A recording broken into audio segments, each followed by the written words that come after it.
Good morning, students. Today in this lecture, we will discuss about the electronic projects, how we can make our projects in a breadboard also, and also we will discuss about the PCB and the one or two projects, how we can make a projects on these breadboard or PCB and how these can work out.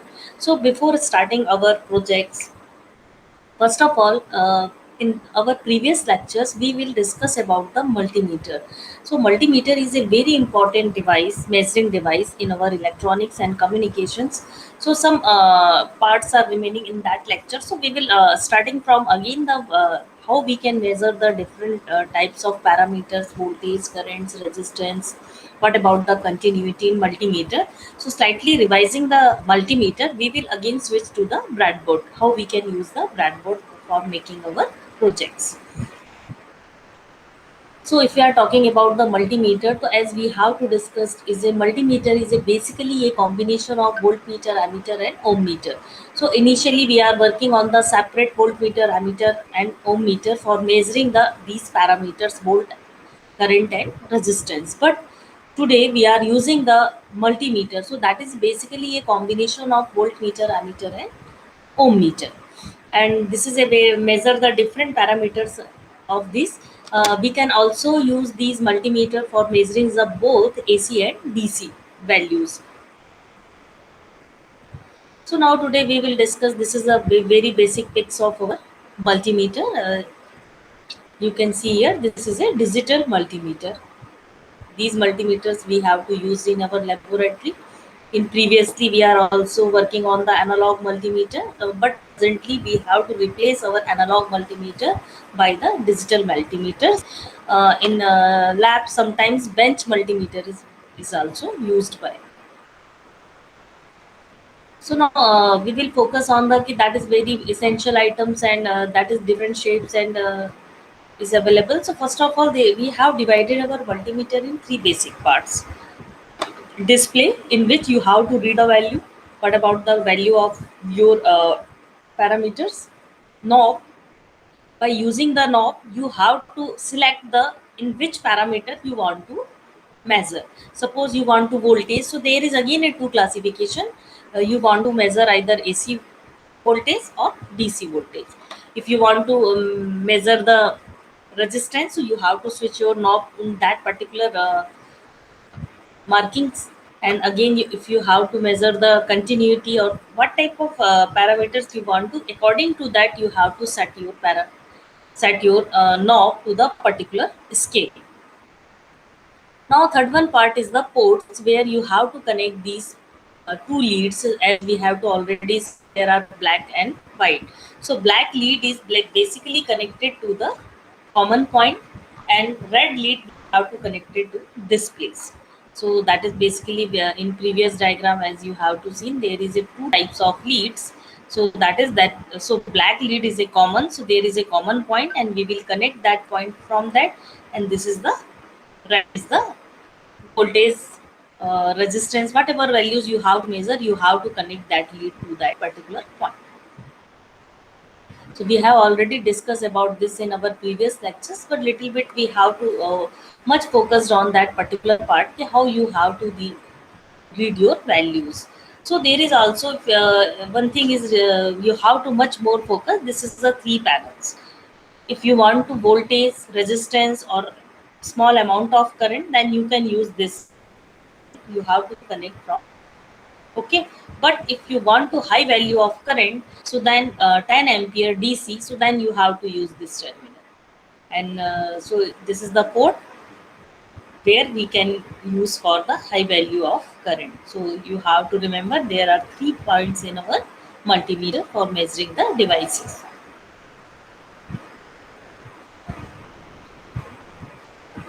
So if you want to measure the voltage, so as I have to told you, there is marked as a V. So in our panels, so and depending on the AC or DC measurement, so we can see here DC voltage. So just see in this panel. So this straight line and three dots, this will indicate to you as a DC voltage. And there are so many ranges: 200 millivolt, 2000, 20, 200, 600 volts. So according to that, we scale our values. So that is a basically different values we have to given. Suppose next time there is a story, you can read bold, and then you have to increasing in the bold ranges. So that is basically up to the mark of 600 volt you can measure your voltage from here. Okay. There is again a we can also measure, so we can just say how you can measure the supply. So that is a triple A battery, so you can measure the voltage across that battery, how much amount you have to receive by this DC battery. Okay.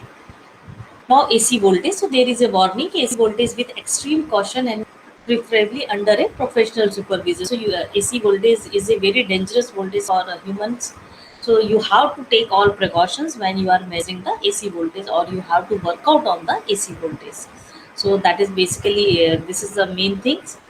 And there is also indicator. So I will also show you the indicator how you can show this one. I think there is not making just a minute.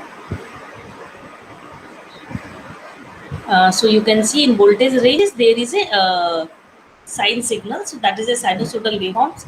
So there is just like a sinusoidal waveform. There is a mark that indicate that this is the range of our AC voltage. So you can just check from that. In further diagram, I will show you what about the DC voltage. Again, there is another terminal. So there is a warning. If you have to work out on these AC panels, you have to remember because you are working on the high voltage. So this is the AC voltage, and this small is marked here.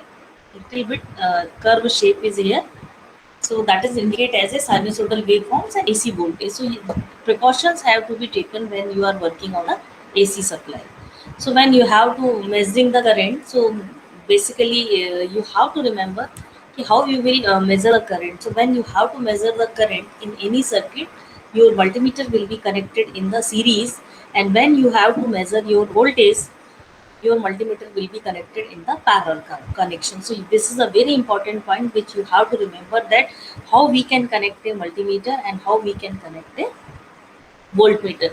So this is the basic reason which I have to want to tell you कि when we are working on a circuit, so you have to know how you can measure a voltage and how you can measure a current. So in our further slides we will also show you कि how you can measure the voltage and current values. So this is we have to just slightly revise all these. So ammeter section of multimeter is indicated by a symbol A. So as we have to know about, and digital we have to work out on the DC current, and we are not moving towards the AC current. So generally when we have to working DC current measurement, and that is a how much value you can measure from this. So this is a basic theory part which we have to also discussed in our previous sessions, and now we will little bit focus to the resistance, because we can also measure the value of resistance. Okay. So that is in this multimeter, the highest range of resistance is 2 mega ohm. So you can also measure the value of 2 mega ohm. So this is the range of multimeter in which you can directly measure the value of resistance. In our previous lectures, we have also worked out on the color coding, and without multimeter, we can also read the value of resistance which we have to provide it by color strips. If there is a color strips in your resistance, so then you can easily calculate the value of resistance.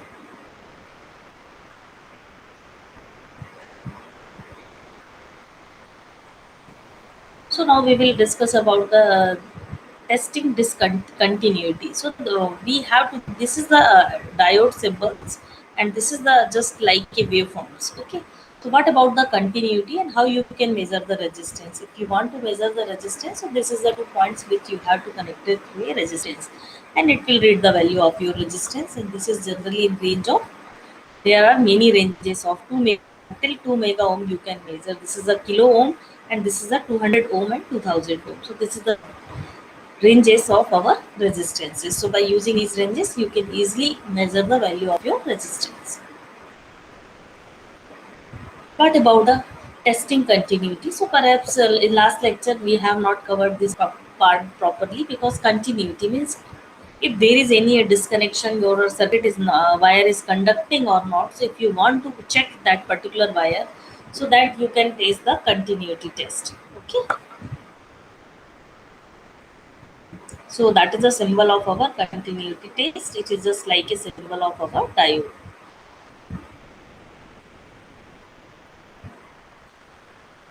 So wire is in good condition without any breakage. If there is a breakage, so you cannot hear a continuous buzzer sound. But if your wire is in good condition, it is continuous connected, then you will hear a buzzer sound.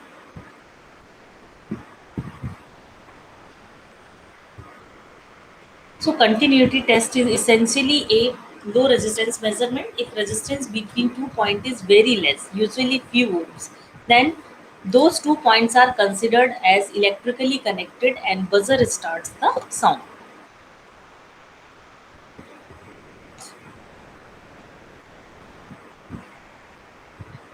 So this is also just like a diode test. So multimeter have dedicated diode testing functionally, which can be useful for checking the diode and some special types of transistors. That is also, what about the transistor? Transistor is also a two diodes connected back to back.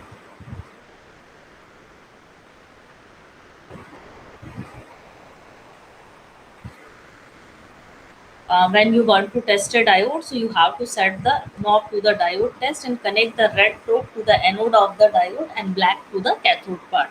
If diode is working properly, the multimeter will display the forward bias drop across the diode.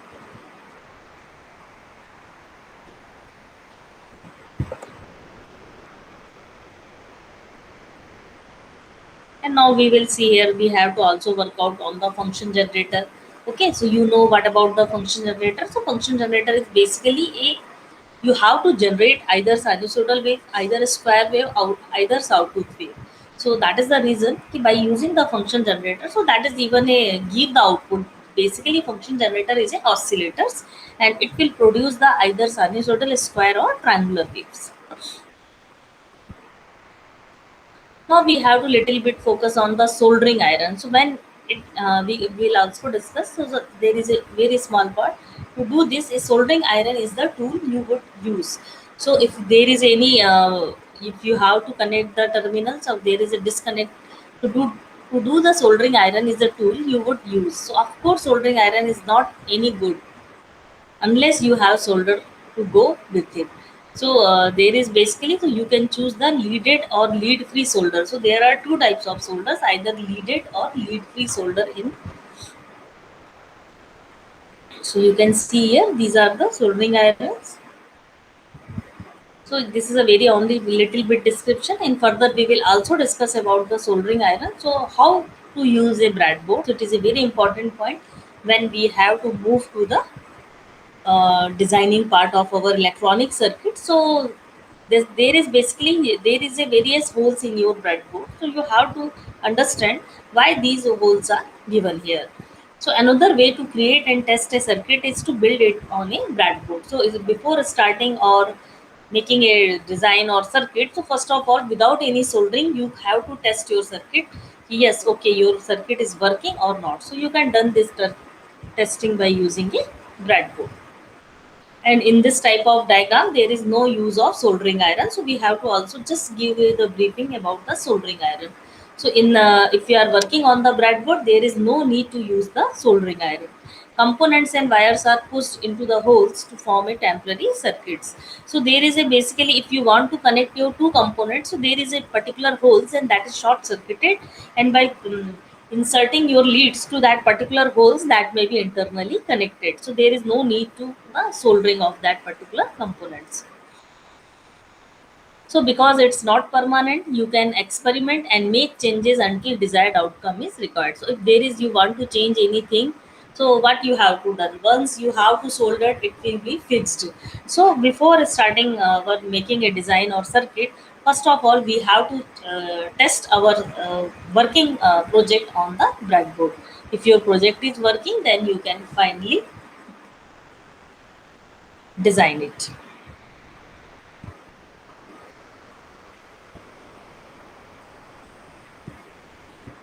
Below the holes of each row are metal clips that connect the holes to each other. So there is basically holes of each row. So in each row there is a holes okay, and are metal clips, and below these holes there is a metal clips that connect the holes to each other, so every holes are connected through the metal string. The middle row run vertically as shown, while the exterior columns are connected horizontally. These exterior columns are called power rails and are used to receive and provide power to the board. The breadboards will need to have power supplied to them, and this can be done in a few ways. So one of the easiest ways is to plug the wires from a battery holder into the power rails. So this will supply voltage to the rails it's plugged into only.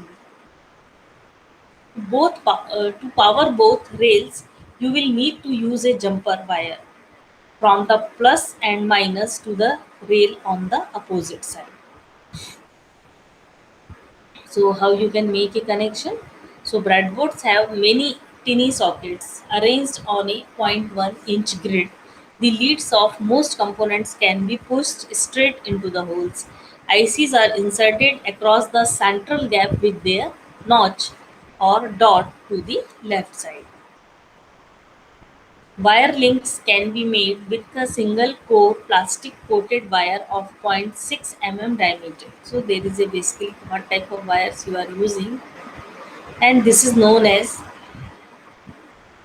1 upon 0.6 mm wire. I suggest buying a pack with several colors to help identify connections. Red plus red for plus wires and black for zero volt and so on. So rapid electronics. So that is basically that is the wire pack we can purchase from the. So a standard wire is not suitable because it will crumple when pushed into the may damage the board if strand break off. So you can see here this is a resistor. If you are connecting these resistors, these are the supply. So we can see here that these vertical lines are shorted, and these vertical lines and these vertical lines are isolated to each other. And in if we are talking about the horizontal line, so these horizontal line is short circuited. So what type of voltage you have to apply it in one hole, all voltage will be distributed to the holes, because these horizontal holes are short circuited, and here if we are talking about the vertical holes are short circuited. So I think it will be clear to you, and we will also design our circuit.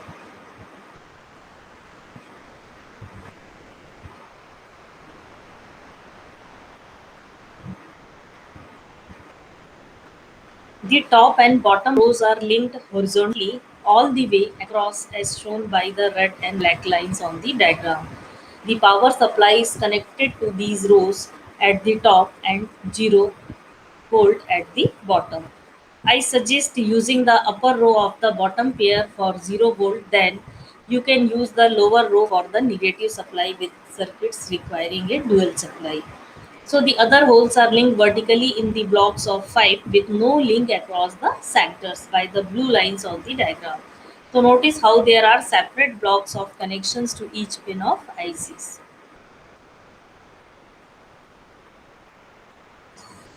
In larger breadboards, there may be a break halfway along the top and bottom power supply. It is a good idea to link across the gap before you start to build a circuit. Otherwise, you may forget and part of your circuit will have no power.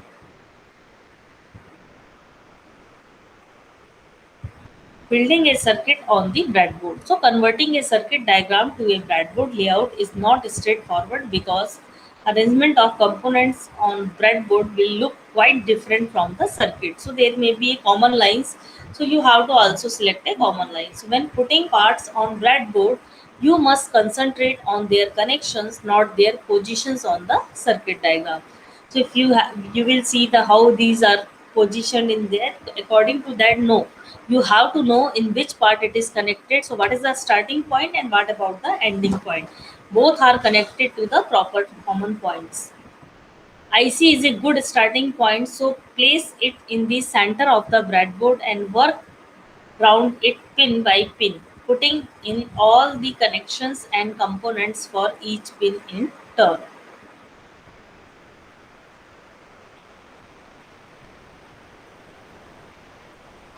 The best way to explain this is by example. So the process of building this 555 monostable circuit on breadboard is listed step by step.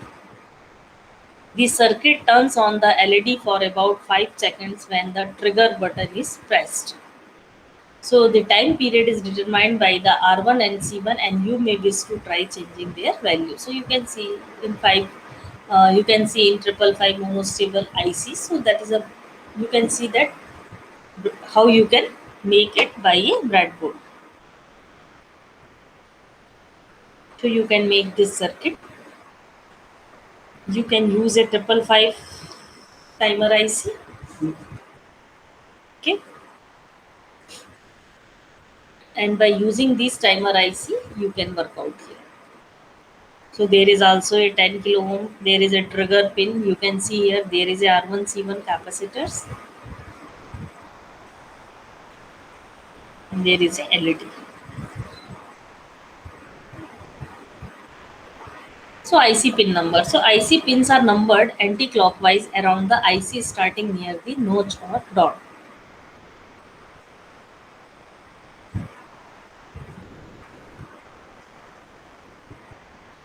So just you have to remember. I will show you later on that there is a IC. There is a particular notch for a starting point. So you have to that remember that how your IC pin numbers are, because in every numbers there is a separate connections for processing. So components without suitable leads. So some components such as switches and variable resistors don't have suitable leads of their own. So you must solder some of on yourself. Use single core plastic coated wire of 0.6 mm diameter. Standard wire is not suitable because it will crumple when pushed into a hole, and it may damage the board if strands break off.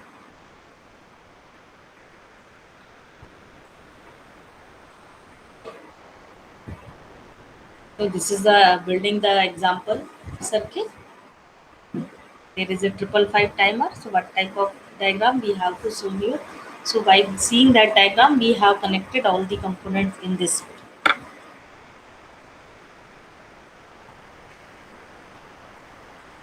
So design by carefully inserting the 555 IC in the center of breadboard with its notch or dot to the left. Then deal with each pin of the 555. Connect a wire to 0 volt. Connect the 10K resistor to 9 volt. Connect a push switch to 0 volt. So you will need to solder leads onto the switch. Connect the 70 ohm resistor to an used block of 5 volts. So connect a wire to plus 9 volt. Connect the zero point zero 0.01 microfarad capacitor to the 0 volt. So you can see all these descriptions which we have to told you is already in our system. So check all the connections carefully. Check that parts are the correct way around. Check that no leads are touching. So all these checking points you have to remember, and you have to check it properly. Connect the breadboard to a 9 volt supply and press the push switch to test the circuit.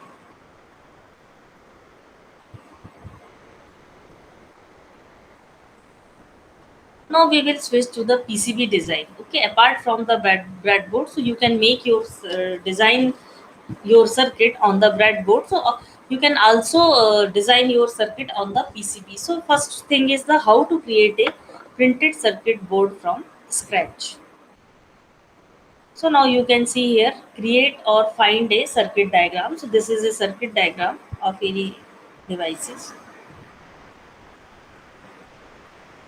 So then you have to, according to your circuit diagram, you have to make a diagram.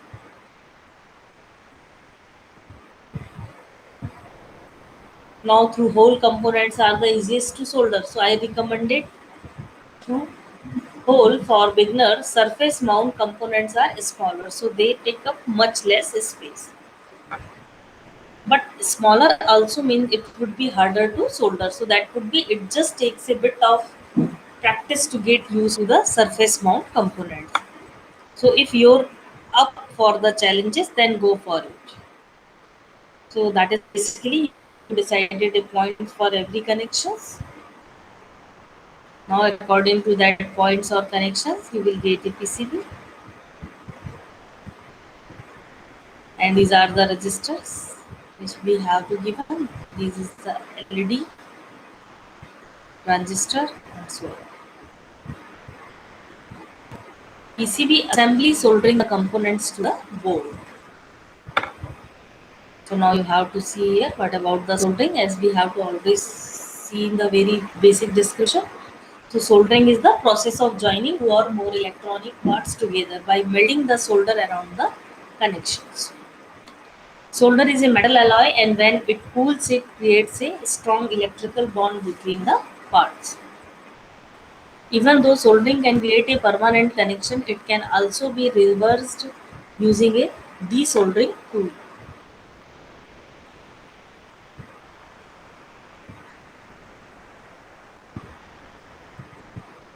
So there is a soldering iron, circuit board, LED. So there is a copper pad.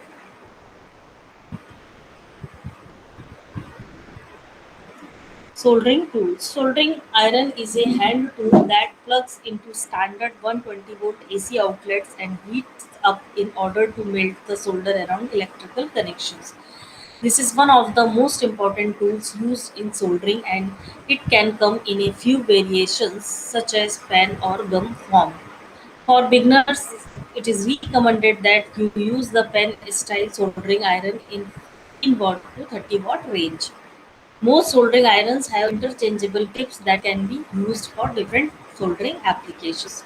So be very precautionary when using any type of soldering iron, because it can heat up to the 890 F Fahrenheit degree, which is extremely hot.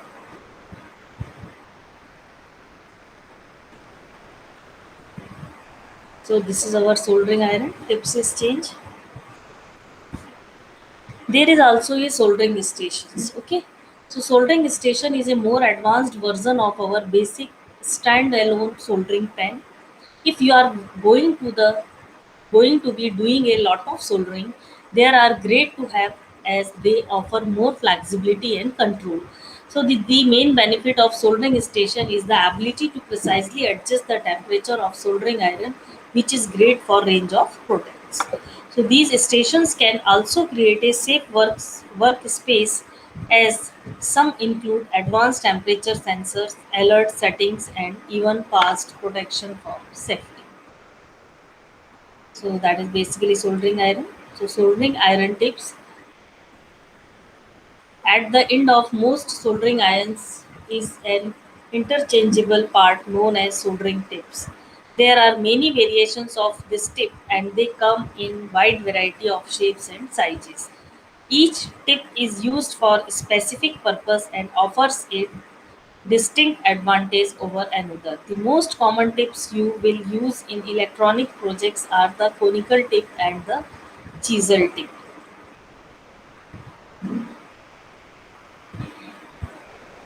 Used in precision electronic soldering because of the fine tip, because of its pointed end, it's able to deliver heat to smaller areas without affecting its surrounding.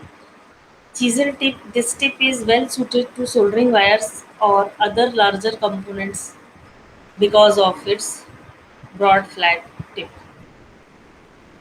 So there is a brass items or conventional sponge. So using a sponge will help to keep the soldering iron tip clean by removing the oxidation that forms. So there may be a item is stuck with the tips of our soldering iron. So tips with oxidation will tend to turn black and not accept solder as it did when it was new. So you could use a conventional wet sponge, but this tends to shorten the lifespan of the tip due to expansion and contraction. So it is understood that if you have cooled a very hot metal, so that will be damaged in, or their lifespan is very shortened. So a wet sponge will drop the temperature of the tip temporarily when wiped. So a better alternative is to use a brass sponge as shown in figure.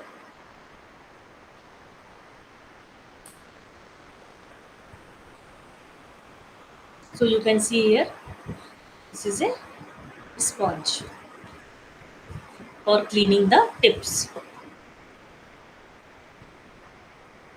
Now solder material. Okay. So solder is a metal alloy material that is melted to create a permanent bond between the electrical parts. And it comes in both lead and lead free variations with diameter of 0.032 inch and 0.062 inch being the most common. Inside the solder core is a material known as the flux which help improve the electrical contact and the mechanical strength. So we are using the flux also. For electronic soldering, the most commonly used type is the lead-free rosin core solder. This type of solder is useful made up of a thin copper alloy. You can also use leaded 60 oblique 40, 60% oblique 40% lead rosin core solder, but it's becoming less popular due to the health concerns.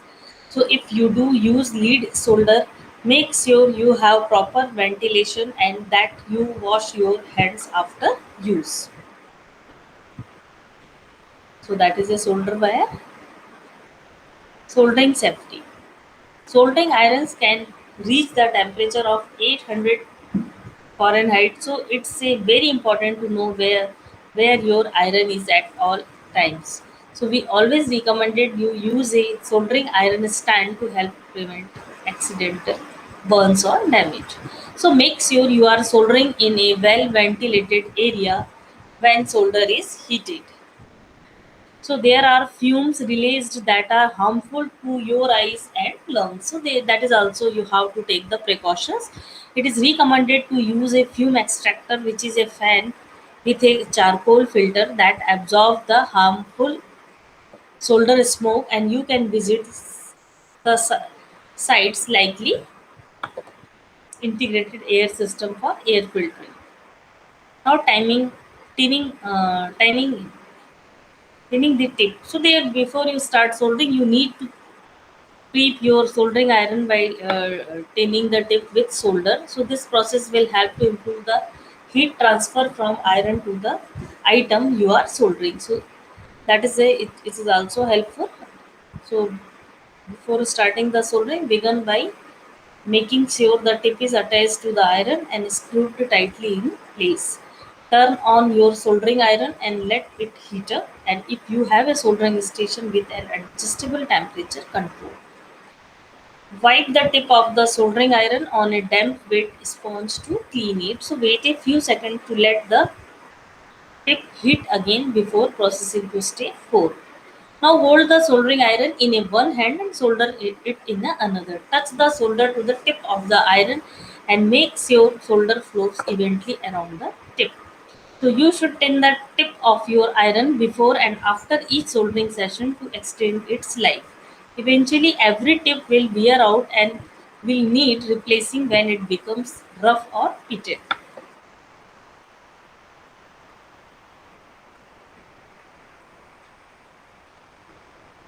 So now we will discuss about the our electronic project. So how we can make our this electronic project on a breadboard. So we will start from here.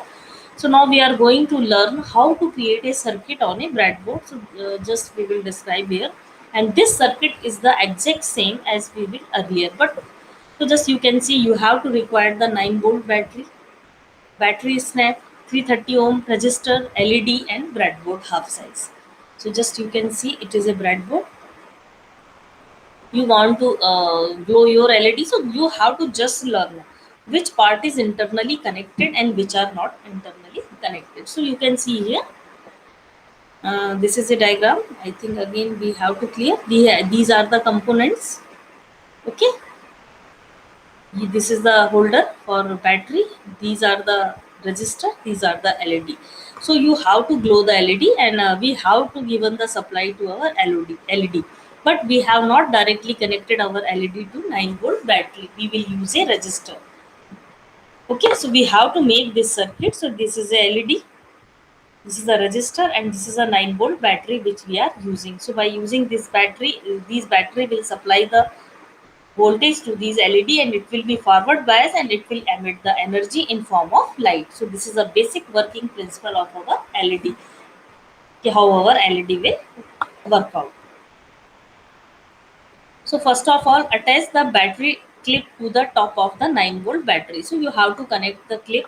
Place the red wire from battery clip into the F9 of the breadboard, and insert the black wire from battery clip into the J21 of the breadboard. So you can see in diagram.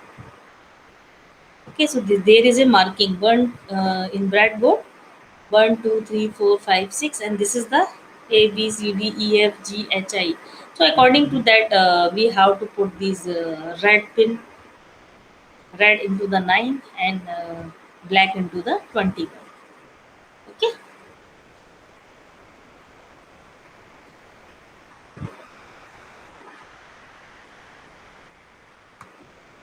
Now bend the legs of our 330 ohm resistor and place one leg into the F21 and other leg into the resistor into the F15. So just you can see here. Just see, bend our resistor. So we have to turn it. Now you have to connect these resistance terminal to the supply, ground, ground part of our supply. So that these vertical lines are shorted. So you can put here, and you can put this into this hole. So these all holes are interconnected, so there is no need to make a connection in between these two wires. If we have using these vertical holes, so these all are internally connected, so you can put these resistance value into here, it will be automatically connected to this black point. Now another part of register is in this place, and this register is connected to the LED. So you have to remember, once wire is registers one lead is connected to here, and LED's one lead is connected to here, and another lead of LED is connected to the red terminal. So you can see here these all are uh, connected in the vertical line. So this is the basic theme. Key, in spite of soldering or making a PCB circuits, you have to make a connections, and then you can see that how you can connect this supply. So there you can see this circuit is made, and 9-volt supply is directly connected to LED through the resistance, and now you can see that LED are glowing. So this is the final, very little, very small step, or just learning how you can connect your component in a breadboard. So I think it will be clear to you.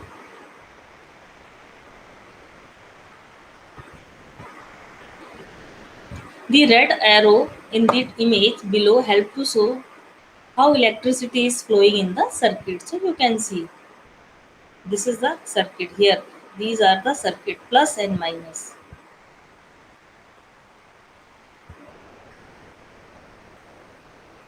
You can see here these are the path, and these both terminals are connected to the battery 9-volt supply. So this is the direction of current flow. Okay. Never connect a LED directly to 9-volt battery without a resistor, because LED may be destroyed or damaged. So it is an important points for remember.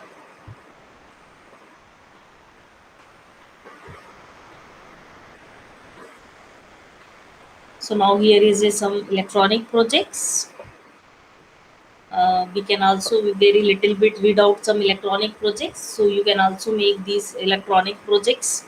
Suppose water level controller using a microcontroller processor, car parking guard circuit using a infrared sensor. So we have to study microcontroller. What about the microprocessor in our first year course also? So you can know the basic introductory part of how it can work out. So by using that sensors, microcontroller parts, you can design a cell phone detector, bi-directional visitor counter using the 8051. So there are many projects.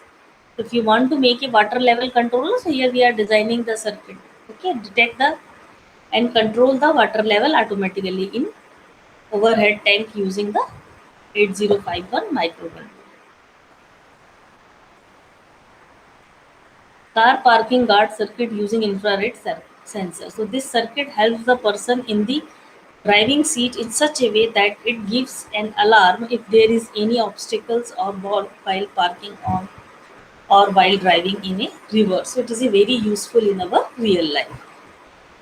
Cell phone detector, bi-directional visitor counter.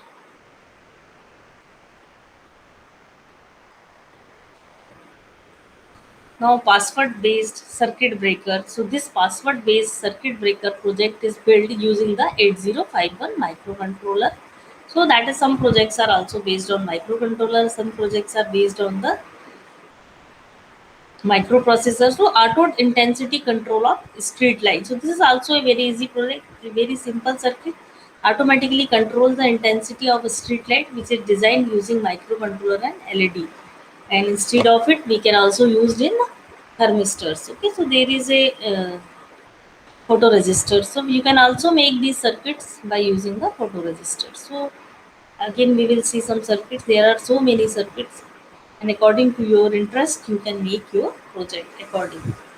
So suppose the digital tachometer using 8051 microcontroller, 5-channel IR remote control system using the microcontroller, bipolar LED driver circuit, Celsius scale thermometer.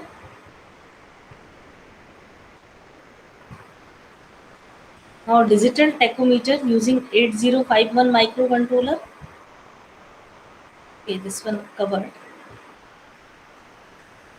Password based door lock system. So if you are working on the microcontroller, you can also work out the password based door lock system, Boolean algebra calculator, auto night lamp using high power LED, mobile jammer circuit.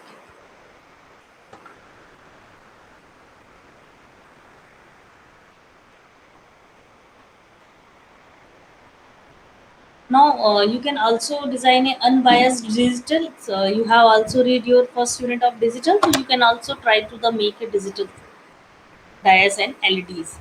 Metal detector circuits, panic alarm, wire loop breaking alarm, rain alarm system. So there are many types of devices you can make, and there is also a different sensors in which we are working out. So there is nothing tough. According to your interest and according to your requirement, you can design a project for learning purpose. So automatic plant irrigation system. There is no need to give the. There is a humidity sensor, and by sensing the humidity, our system will be automatically, our pump may be on, and it will give to the supply or water supply to the plants. So when plants have desired a water, then it can indicate you, and then you can give the water to the plant. So that is a very good system. Hot water geyser control. So there is also a thermistor, so you can also control the how much hot water you have to require in your geyser.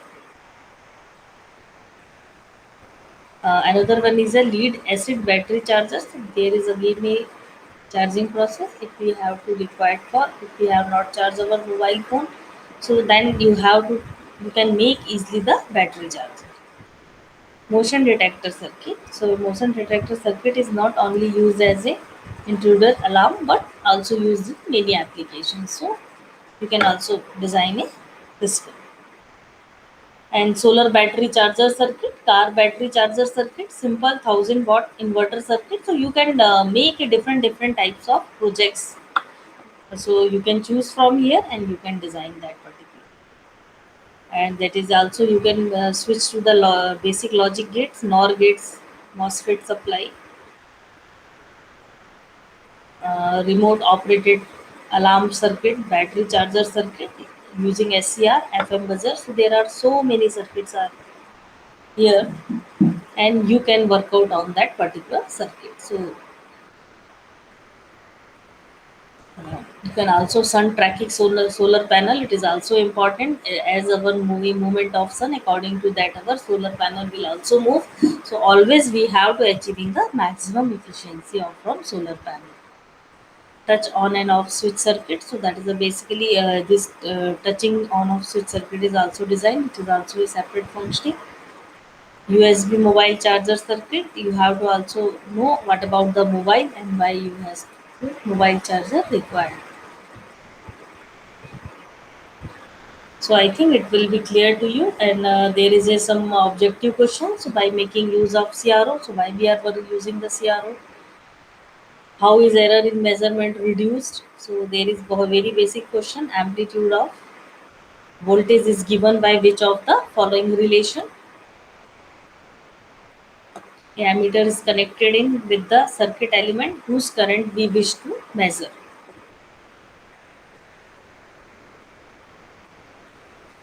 A voltmeter is connected. So you have to know how we can connect a voltmeter in a circuit and how you can connect a ammeter in your circuit. So voltmeter is connected in parallel and ammeter is connected in series. So it is very important when you have to. What about the voltmeter should have a very high resistance at the,